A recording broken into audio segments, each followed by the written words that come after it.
உங்க வாழ்க்கையில ஒரு ஷிஃப்ட் காட் கொடுக்க போறார்.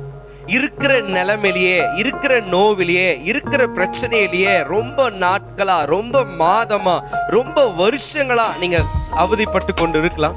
ஆனா கர்த்தர் இன்று ராத்திரி உங்களுக்கு ஒரு ஷிஃப்ட் பேசுறார்.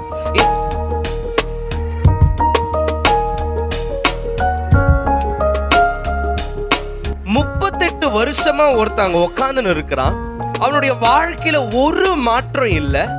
38 வருஷமா எப்பெல்லாம் தூதன் வந்து தண்ணியை கலக்கிட்டு போறானோ, இவன் போய் விழணும்னு நினைக்கிற சமயத்துல என்ன நடக்குதுன்னா, வேற எவனா விழுந்து சுகத்தை பெற்றுன்னு போயிரு.